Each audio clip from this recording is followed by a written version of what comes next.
and in this video we're going to draw a tornado. I can see one coming up right now, so I'm hurrying for my sketchbook. Let's get started.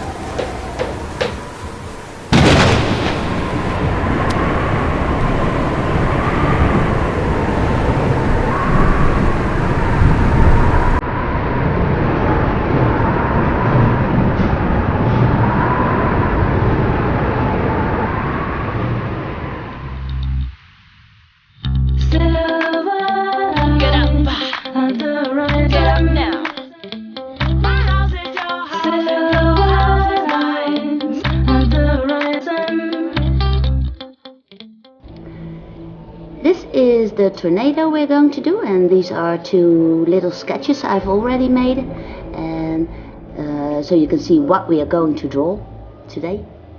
And we will have a broad composition with some sloping landscape and a terrible tornado that's destructing our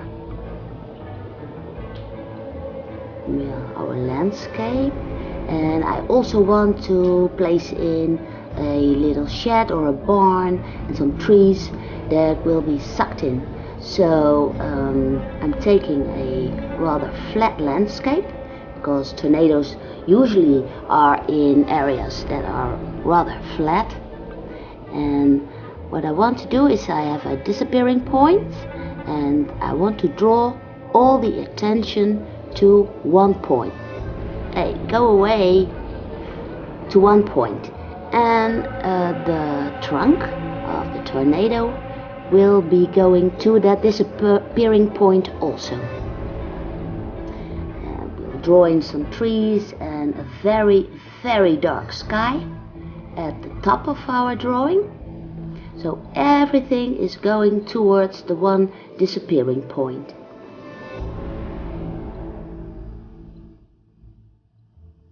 So this is what we're going to draw, but now in large.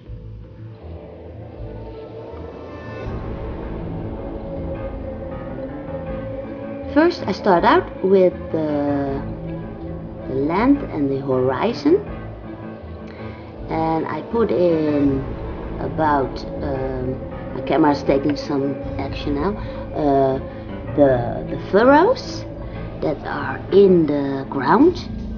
And you can see them all going towards my one disappearing point.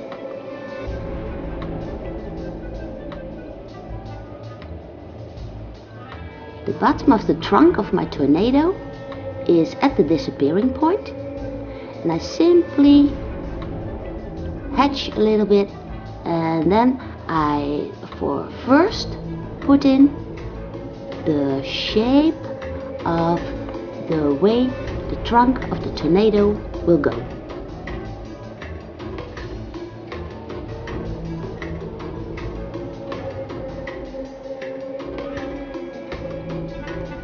Around the tornado, of course, there are a lot of clouds going on. So I put those in, and also where my barn will be.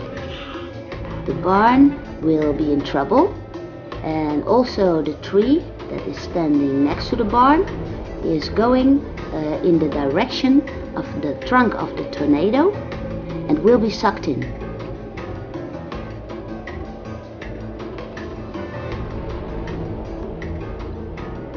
Also the roofing of the shed will be sucked in, and this is where I want to be, I want it to be. And for the top of the drawing, I want a really dark sky. It must be as threatening as possible, and for now I'm using my filling pencil. It's just a hard pencil, and I use that to decide where everything will be.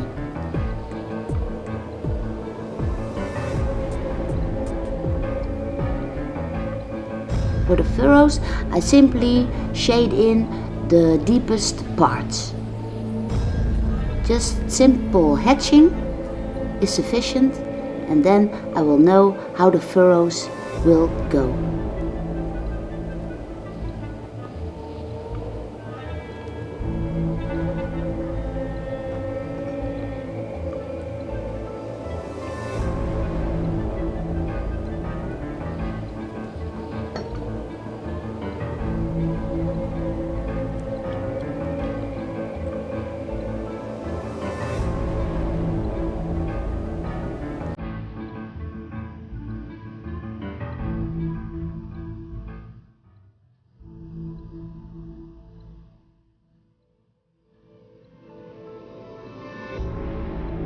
Now that I know where I want things to be, I take out my solid graphite bar. It's a fast way to shade in the darker areas. It saves me a lot of time using these kind of bars. They're all solid and you can use it flat, and you can easily draw in the darker parts without having to hatch and cross hatch the whole drawing.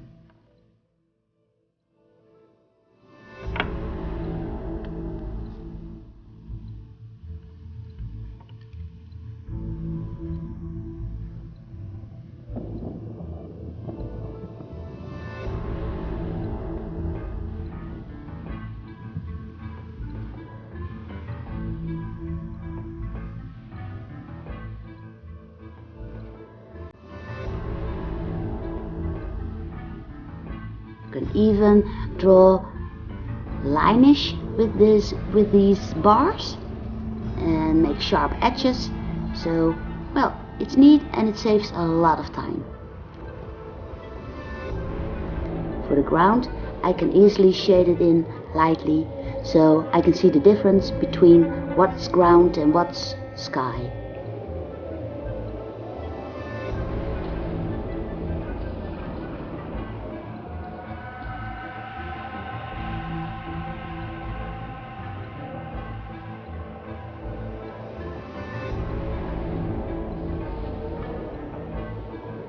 Now I take my 7B pencil. It's a nice and soft pencil, and with this pencil I can even get the top of the sky darker and darker. I simply go over what I've already drawn, and now I can decide how the clouds will move.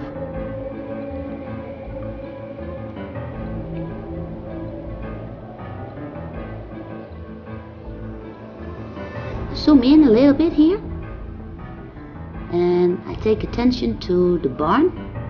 That's going to be in big trouble because the roofing is getting sucked off by the tornado, and well, the tree that's standing next to it also is in big trouble, and this barn will be sucked in a moment. So I want the threat of the tornado, kind of by making the shed and the tree pull towards the trunk of the tornado. It's going into it and give it that dramatic feel. Dramatic. Is that correct? Yeah, it's dramatic. Excuse my English now and then. At the foot of the trunk of the tornado, there's a lot of dust and rubble going on.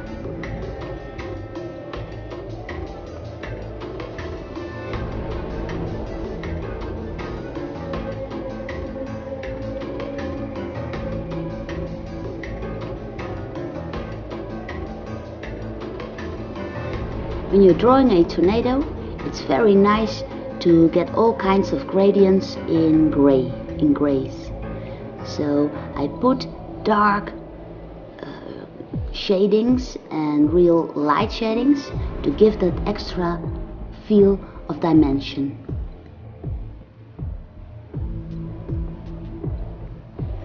I've taken a paper cloth, and with the cloth I can make the dust going on real soft, like it's really in action.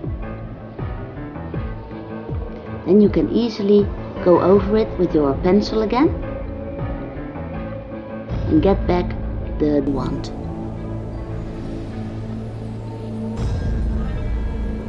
Here I'm back in the sky. It's a lot of hatching.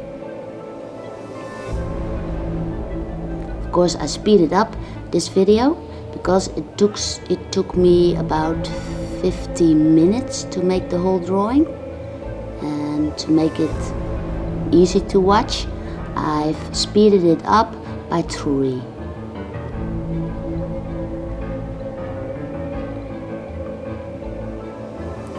Here are the tree roots that are in the ground, and this tree is for now okay.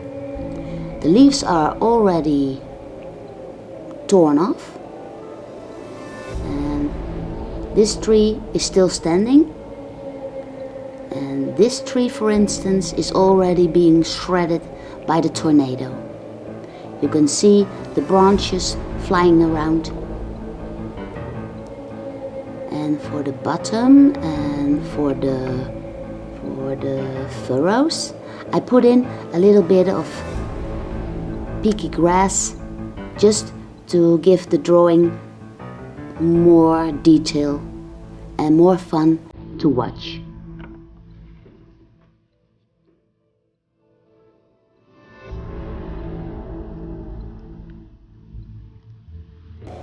Here's my eraser. It's a pencil eraser. Very neat, very nice to have.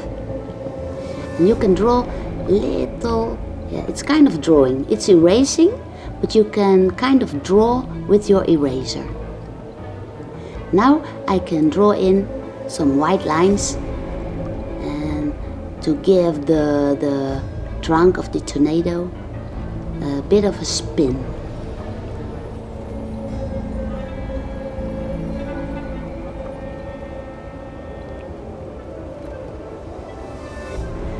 Now that my gradings are getting darker and darker, I must constantly consider what I have to do. For now, I'm putting in my hands just to get the clouds together.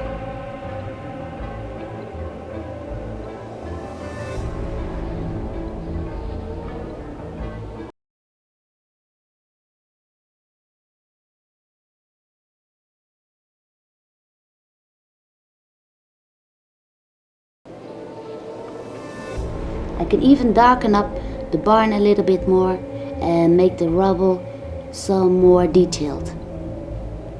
I can have some twigs going round and that are sucked in by the tornado. Give special detail.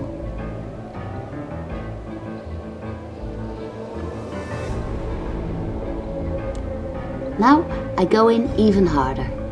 I press real hard on my pencil, and now and then I'm afraid I will scratch through the paper, but when you use a rather thick quality, you can press really hard before going through the paper.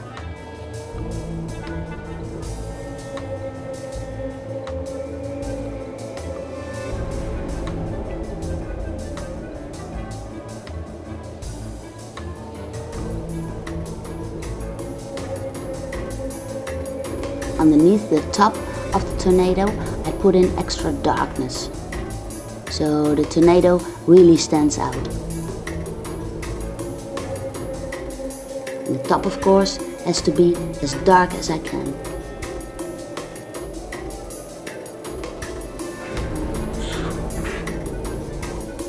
Here I'm back to the paper cloth, and now I'm blending all my clouds together.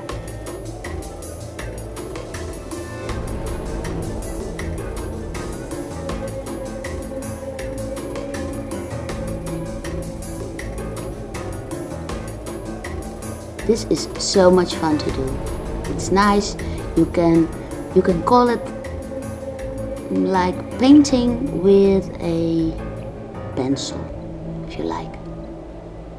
I love it a lot. You learn a lot from it, and you can so nicely get all the gradients of gray. Be careful when you have your light areas, not to smudge them and to make them dirty. So then put a little bit of paper underneath your hand.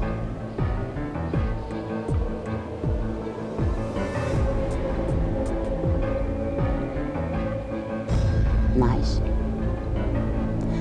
Now I'm taking my eraser again, because I think the right side of the sky is a little bit dull. So now I simply use this eraser to get in some lights on the clouds that are still catching some sunlight, and this is easily done with this eraser. What's also a nice detail is to make the darkest areas and the real white areas stand next to each other.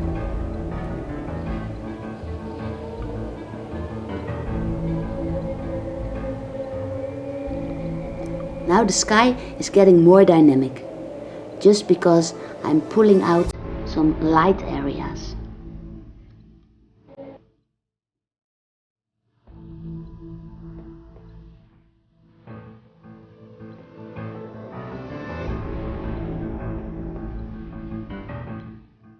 I want the horizon to be a little bit light, so I use my eraser again.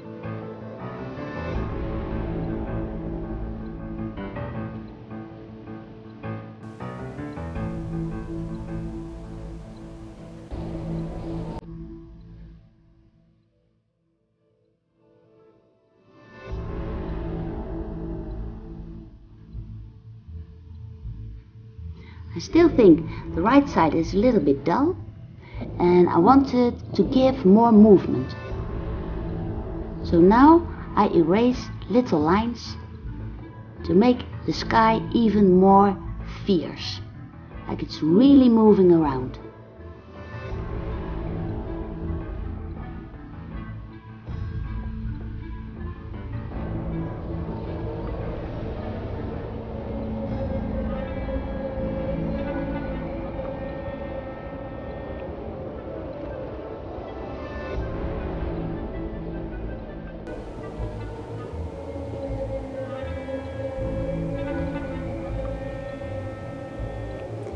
Now some more elbow grease. I really want the top of my sky to be really dark. So I go over it again with my 7B pencil.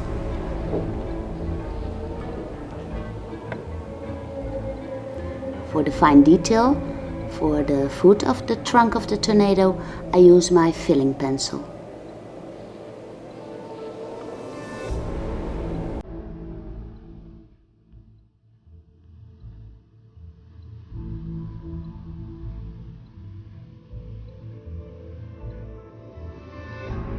Put an extra bronze to give the feel of movement.